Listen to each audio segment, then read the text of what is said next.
नमस्कार viewers, Pathfinders spy Unacademy के YouTube channel पर आप सभी का स्वागत है। सो फ्रेंड्स, आपको पता है कि इस समय भारत अपने पूरे हिस्ट्री में सबसे ज्यादा अपने आर्म फोर्सेस के डिफेंस इंफ्रास्ट्रक्चर को मॉडर्नाइज और इंडिजनाइज करने का प्रयास कर रहा है। In fact operation Sindoor was a moment when we understood how much indigenise technologies matter, क्योंकि आज उसी के भरोसे हम इस केओटिक वर्ल्ड में अपने नेशनल सिक्योरिटी को इंश्योर कर सकते हैं। फ्रेंड्स, उसी के बीच में आज दो बहुत ही बड़ी खबर आ रही है। सबसे पहली खबर, जिसको शायद आप जानते होंगे, कि भारत ने सक्सेसफुल ट्रायल किया है हमारा होम ग्रोन इंडिजिनस आकाश प्राइम एयर डिफेंस सिस्टम। ये जो फ्रेंड्स आकाश प्राइम एयर डिफेंस सिस्टम है, ये सरफेस टू एयर मिसाइल है, इसलिए इसको एयर डिफेंस सिस्टम भी कहा जाता है। कल को कोई भी एरियल थ्रेट अगर भारत के स्पेस में एंटर करता है तो इसको हम लॉन्च करके न्यूट्रलाइज कर सकते हैं। अब फ्रेंड्स, ये आकाश सिस्टम का एक अपग्रेडेड वर्जन है। दोनों में जो बुनियादी डिफरेंस है, एक तो पहले इसकी स्पीड काफी ज्यादा है, लेकिन सबसे इंपॉर्टेंट अचीवमेंट ये है कि इसमें indigenous active radio frequency Sikar install किया गया है। मतलब फ्रेंड्स, जब आप इस मिसाइल को लॉन्च कर रहे हैं तो ये एनिमी के रेडियो फ्रीक्वेंसी को डिटेक्ट करके उसको जाके हिट करता है, जिसको हम indigenous active radio frequency Sikar कहते हैं। ये टेक्नोलॉजी अभी तक भारत के पास नहीं था, ये हम यूएस रशिया से खरीदते थे, लेकिन ये जो हमारा आकाश प्राइम सिस्टम है, इसमें भारत का completely indigenous active RFI Sikar को हमने यूज किया है। अब फ्रेंड्स, ये बताता है कि आज भारत की जो इंडिजिनाइजेशन है, it is showing landmark development. लेकिन फ्रेंड्स, आज मैं इसके बारे में बात नहीं करने वाला हूं। I am here with a much more serious discussion, and that discussion is about the indigenous एवॉक्स, जो भारत ने अब लॉन्च कर दिया है। इसको बनाने की प्रक्रिया 20,000 करोड़ का ये प्रोजेक्ट है। और एवॉक्स, आपको पता है फ्रेंड्स, मैं आपको अगर इमेज दिखाऊं, so this is a airborne warning control system. Friends, ये देख सकते हैं, एक नॉर्मल फ्लाइट होता है, नॉर्मल फ्लाइट कह लो आप, या एक सोफिस्टिकेटेड फ्लाइट जो आप इसी के लिए बना सकते हो, लेकिन ये एक नॉर्मल फ्लाइट भी हो सकता है जिसमें फॉर एग्जांपल आप ट्रैवल करते हैं। उसी फ्लाइट को मैं कस्टमाइज करके सिविलियन एयरक्राफ्ट को हटाकर इस तरीके का एवॉक्स फ्लाइट सिस्टम बना सकता हूं, जिसमें ये ऊपर जो सिस्टम लगा हुआ है फ्रेंड्स, इससे मैं किसी भी एरियल थ्रेट को कर सकता हूं। मैं कुछ भी सर्विलेंस जो ग्राउंड में चल रहा है, इसको मैं डिटेक्ट कर सकता हूं एयर से।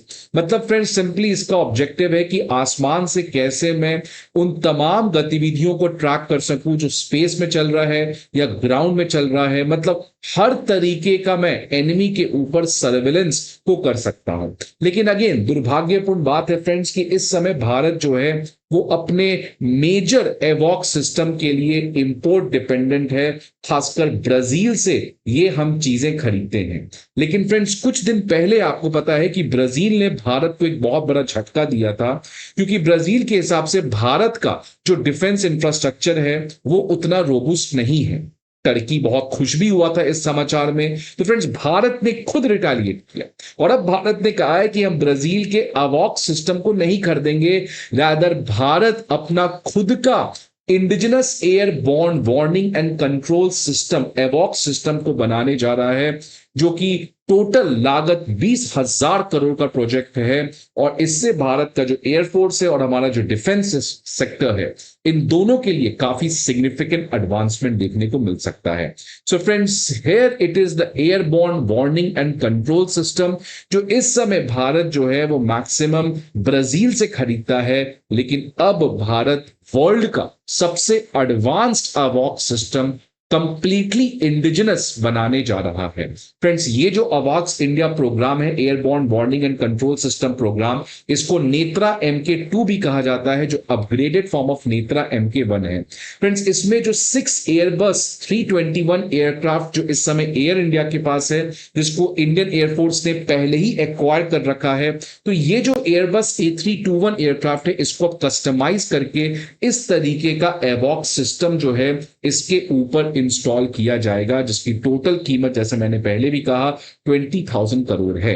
ये जो फ्रेंड्स 6 एयरबस A321 एयरक्राफ्ट को हम कस्टमाइज करने जा रहे हैं इनटू अ एवॉक्स सिस्टम, इसकी वजह से हम एनिमी एयरक्राफ्ट ग्राउंड सेंसर्स और कोई भी इक्विपमेंट जो लार्ज डिस्टेंस में है, इसको हम डिटेक्ट कर सकते हैं और साथ ही साथ ये रेगुलर फ्लाइंग ऑपरेशन के लिए भी यूज किया जा सकता है। फ्रेंड्स, सबसे खास बात क्या है कि अभी तक ये जो भी एवॉक सिस्टम हमने इंस्टॉल किया है, ये हमने बोइंग एयरक्राफ्ट में इंस्टॉल किया है, लेकिन ये पहली बार ऐसा होने जा रहा है कि हम एयरबस के प्लेटफॉर्म में इस तरीके का मिलिट्री यूज करने जा रहे हैं। अब फ्रेंड्स, इस प्रोजेक्ट को बनाएगा कौन? तो ऑफिशियली भारत का डीआरडीओ जो है इसका पूरा एग्जीक्यूशन के लिए रिस्पॉन्सिबल होगा।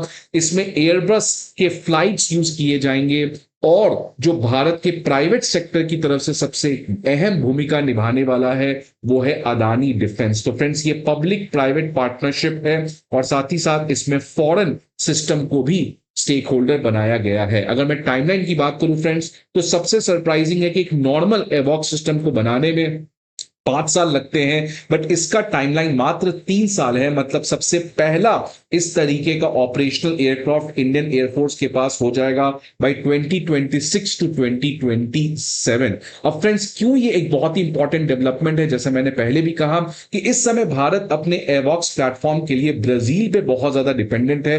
इनफैक्ट देख सकते हैं 2008 में सबसे पहली बार इंडिया और ब्राजील में इस तरीके का एग्रीमेंट हुआ था, जहां ब्राजील की कंपनी एम्ब्रेयर इसने भारत में इस तरीके के एवॉक सिस्टम को इंस्टॉल करने का एग्रीमेंट किया था। और फ्रेंड्स, देख सकते हैं रिसेंटली 13 जुलाई की यह खबर है कि ये जो नेत्रा MK2 है, जहां पर भारत अपने अवॉक सिस्टम को अपग्रेड करना चाहता था, वापस से ब्राजील की जो कंपनी है एम्ब्रेयर, उसने पिच किया कि हम नए अवॉक सिस्टम जो है वो आपको सप्लाई कर सकते हैं। मतलब इफेक्टिवली ब्राजील जो है वो काफी ज्यादा इंटरेस्टेड थी भारत के इस नेत्रा MK2 प्रोग्राम में, जहां पे वो अपने अवॉक सिस्टम को भारत के एयरक्राफ्ट एयरबस A321 के ऊपर इंस्टॉल करने का बात की थी। लेकिन फ्रेंड्स, आपको पता है कि 14 जुलाई को कुछ ऐसा हुआ जिसकी वजह से भारत और ब्राजील के रिलेशन में काफी सेटबैक आया। ब्राजील ने भारत के आकाश एयर डिफेंस सिस्टम को खरीदने से मना कर दिया। पहले कई समय से वो इंटरेस्टेड था, लेकिन ऐन वक्त पर उसने कहा कि आकाश एयर डिफेंस सिस्टम जो है वो ब्राजील के एयर डिफेंस सिस्टम के रिक्वायरमेंट को फुलफिल नहीं करता है। इससे फ्रेंड्स, टर्की के एर्डोगन जो है वो काफी खुश हुए थे और टर्की ने अपना खुद एक एयर डिफेंस सिस्टम जो है वो ब्राजील को ऑफर किया, जो ब्राजील इस समय कंसिडर कर रहा है। अब फ्रेंड्स, इस पर्टिकुलर न्यूज से ब्राजील को 2 झटका लगा है। पहला झटका तो हमने आकाश प्राइम सक्सेसफुली टेस्ट किया, जिसमें हमने इंडिजिनस रेडियो फ्रीक्वेंसी सी का टेस्ट किया। और दूसरा झटका है फ्रेंड्स कि अब हमने ब्राजील के एम्ब्रेयर कंपनी को कह दिया कि हमें आपसे कोई अवॉक्स की जरूरत नहीं है। अब भारत जो है वो अपना पूरा इंडिजिनस अवॉक्स सिस्टम बनाने जा रहा है। So friends, this is a dairying move, because अगर भारत सक्सेसफुली 6 नए अवॉक्स सिस्टम बना सकता है with all those technical expertise, तो ये भारत के लिए एक सिग्निफिकेंट अचीवमेंट होगा friends in becoming the make in India और द आत्मनिर्भर डिफेंस सेक्टर। अब देखते हैं फ्रेंड्स एग्जीक्यूशन कैसा है, लेकिन प्राइवेट सेक्टर को इसमें जोड़ना और भारत जो है वो आज जिस तरीके से इसको एक सिग्निफिकेंट टाइमलाइन के अंदर बनाने जा रहा है, this is a courageous move. Let us see how it happens, but it is a daring move which India has taken and it's a message for all the countries. अगर आप भारत के defence के ऊपर विश्वास नहीं करते हैं, then we are not going to deal with your country also. But friends, at the end, बहुत सारा ऑब्स्टिकल आएगा इसमें। अब देखते हैं इसको कैसे रिजॉल्व किया जा सकता है। बट आपको क्या लगता है फ्रेंड्स इस पर्टिकुलर न्यूज के बारे में? Please let me know in the comment box. I hope आपको ये वीडियो अच्छा लगे। See you again some another video. Till then, goodbye and take care.